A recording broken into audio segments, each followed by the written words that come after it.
So hey everyone, today we are going to talk about this lovely animation that you are seeing. This is from lovable.dev, and you can see that there is a heart animation that is going on here.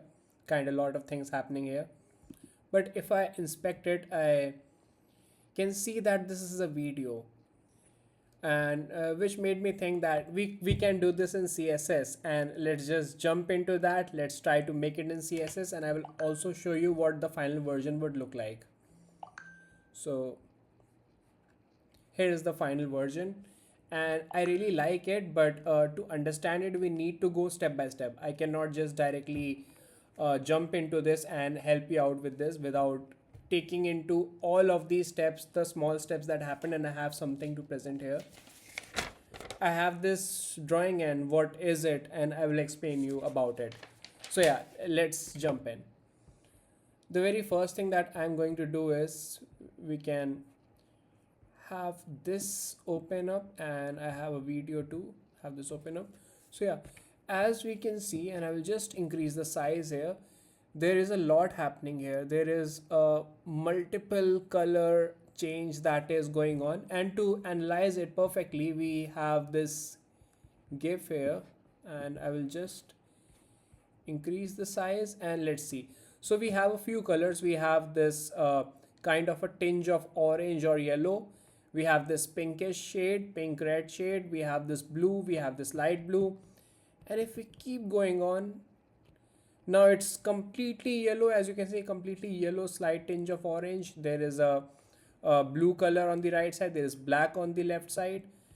And now we have more black here, and now it suddenly changes to green, blue, yellow, and there is a lot happening here. We have this, and I'm just trying to analyze each and every frame so that I could know how I'm gonna do this.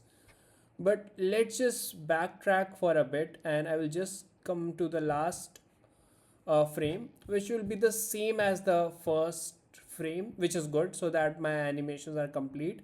So let's just take a look at this one. How do I make this? If I could make this, then I can make all the other frames too. That's the first challenge. So the way I can make this is I have a tool, and it is called and I will just close this.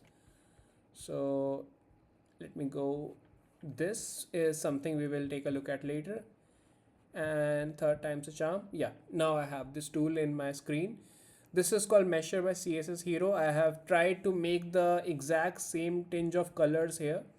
So as you can see, you have those blue there, your pink there, and you can just play with it, move it around, so you have these radial gradients, and you can get the CSS here. So I think this is one key way to make the very first frame, and I'll just show you how it looks like. And yeah, so we can see the static lovable animation. I have a few bunch of code pen open here. So let's see this.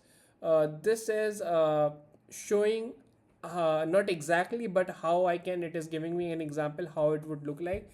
And this is nothing but what? This is nothing but a simple background image with multiple gradients, and these gradients are giving me this effect. And yeah, this was made using this link. So the thing that we understand is we can, and we will be able to make a simple single radial gradient, but there are still some things to understand, and for that I just go to my second link, is that my radial gradients must animate. And I was thinking, is it possible to animate gradients? Well, it was not before, and I would say now it is possible because we have this CSS property. So in this example we have this animated BG, we have some kind of properties here, and those properties have this initial value here and here, and then we can change these values just using a keyframe animation, and those keyframe will change it. This will allow all my gradients to move. So now I know that I know two things now, that I can make this, and I can make all my gradients move as I want to, which is kind of cool. There is another thinking, that what if I instead of making radial gradients, I just made a single gradient that has all of this. And I will just show you what do I mean is, that if I go to the very first frame, we have this yellow, pink, blue. Just keep taking a look. Now we have yellow, and it could be that let's suppose that there was all the colors present in the screen and we are just moving or shifting the background towards the right. That's why, and the yellow is coming up and the yellow is all over on the left side. And let's just say that these colors never disappeared, but they were just going towards the bottom right side, if that makes sense. So I'm saying that what if, and now my colors are appearing, they are coming from the left top zone towards the bottom right zone. And now we have this filled with green, and then we have it filled with, and I have a feeling that my colors are more or less moving towards the right side. So this is also a thinking that what if I did it this way, that my colors, and I will just show you with an example here, is I kind of made okay, yeah.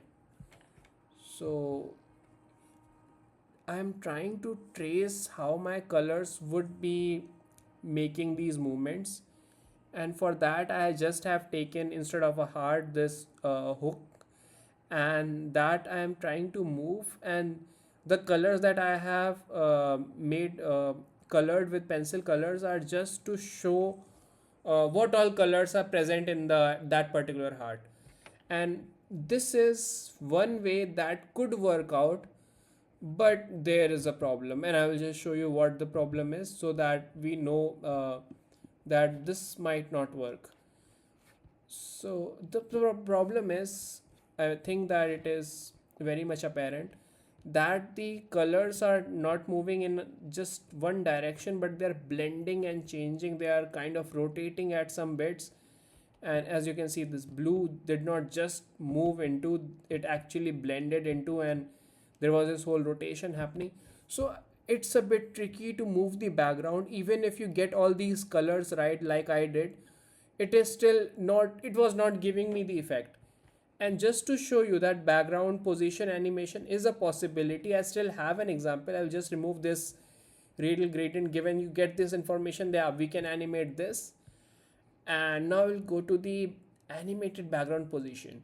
So the thing is, and I will try to explain the code here, is I make a background image, I fill it with bunch of radial gradients so that I can get this, and my gradients are actually beyond the screen. And now I will try to pause the animation to show you what do I mean is if I pause these code by removing the background size and the animation, I can see that I have this bunch of code of my colors.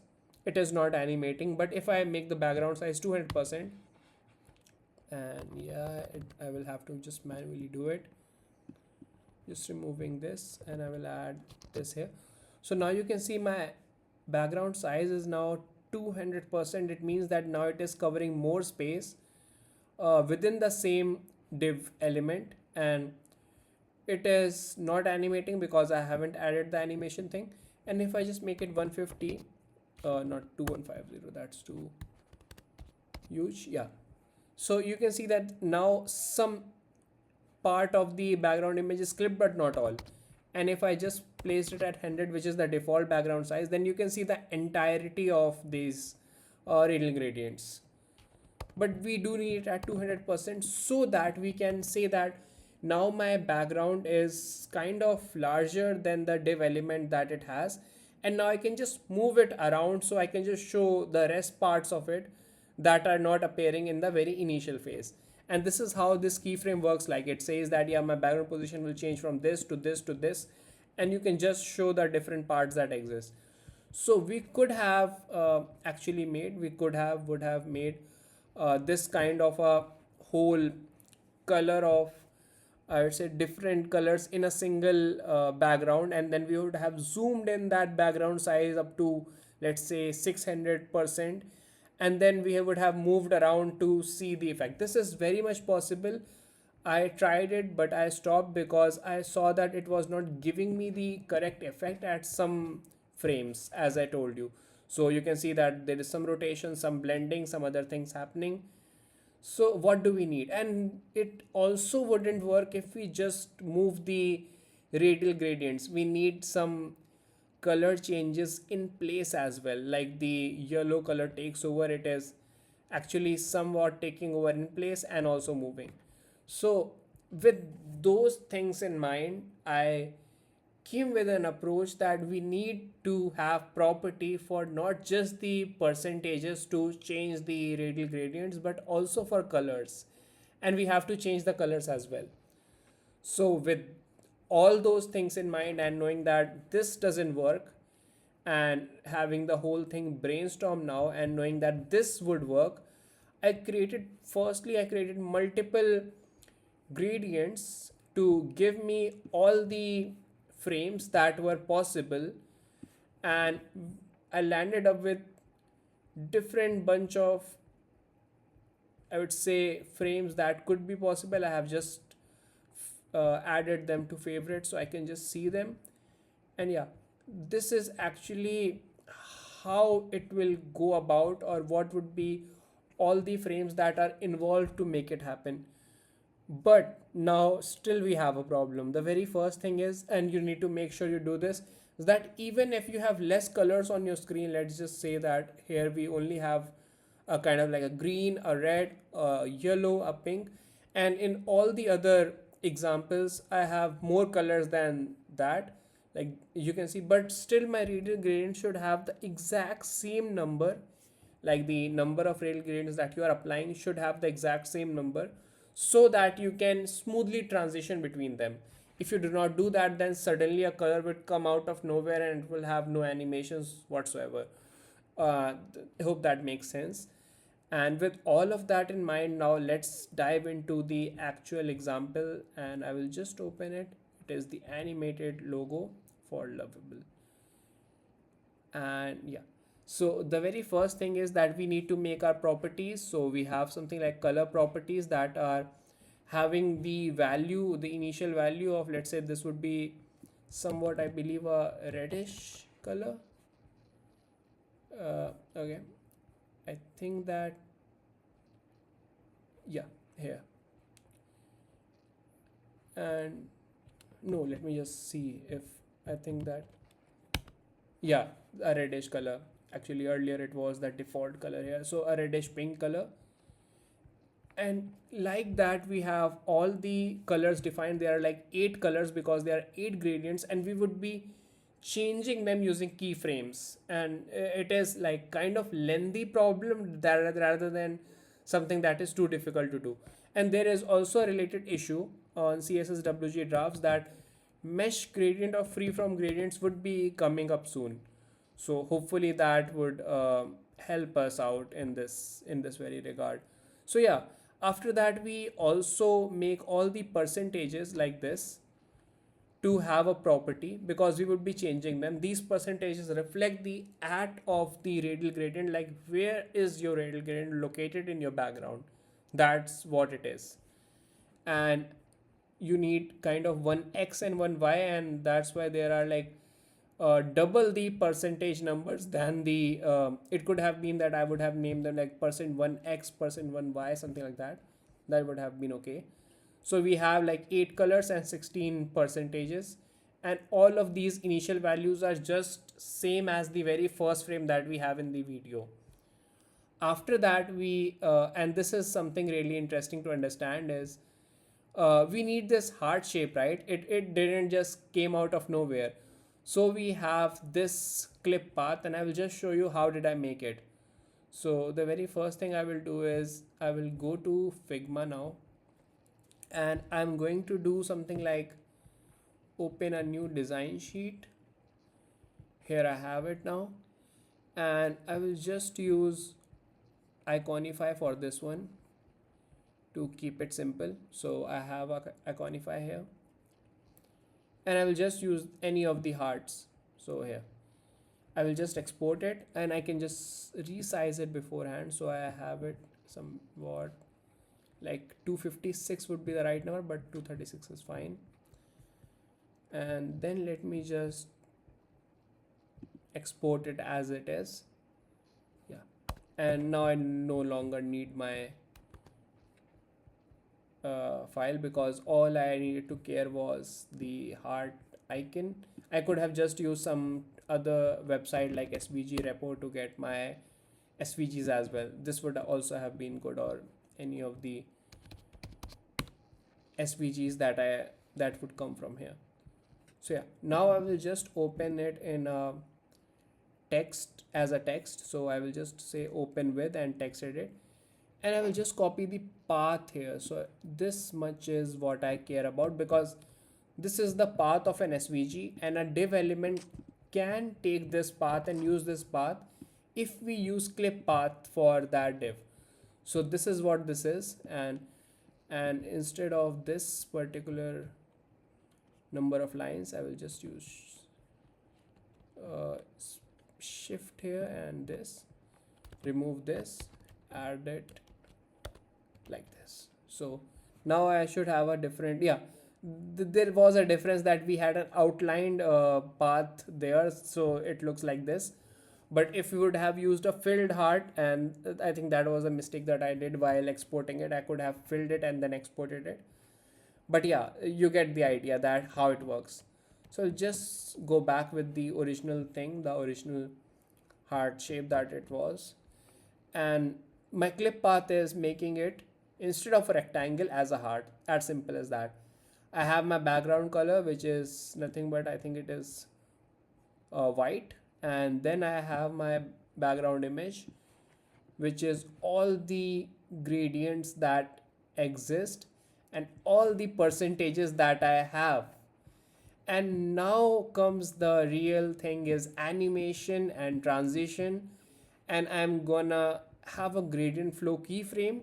That keyframe is going to say, hey, you have to change this at every possible frame that you can, so that we can get all those 90 frames without having to add all the 90 frames themselves. So if I were to see where my actual changes did exist and where was my abrupt color changes, so there were at least 11 frames that were most prominent. With that in mind, I had my colors and my percentages, and I changed them at making 11, I would say dividing it by 11 to get this particular thing, I think by 12. Yeah. And then uh, allowing me to have all the numbers written here. So I have some values at this, some values at 58, and I'm just changing my percentages and my number, and that's it. That's all that I am doing to get this particular effect. So it is kind of like I'm changing the colors, I'm changing the percentages, I'm not playing with the background image, which was my initial idea, and I do not have a free from gradient, so I cannot go with the free from gradient type.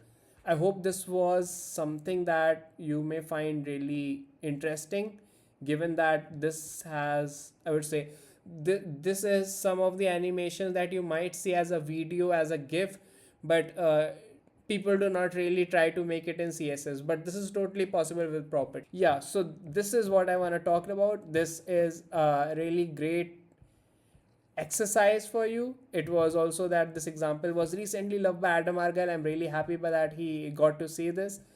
And yeah, just try to think that whenever you get this problem, and these are some of the frames that I took to create the CSS.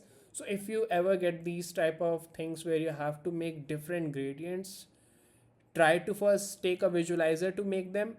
Then you just go ahead and I would say that simply code different colors, and then you can just totally natively do it in just CSS with the help of property and just animating stuff around.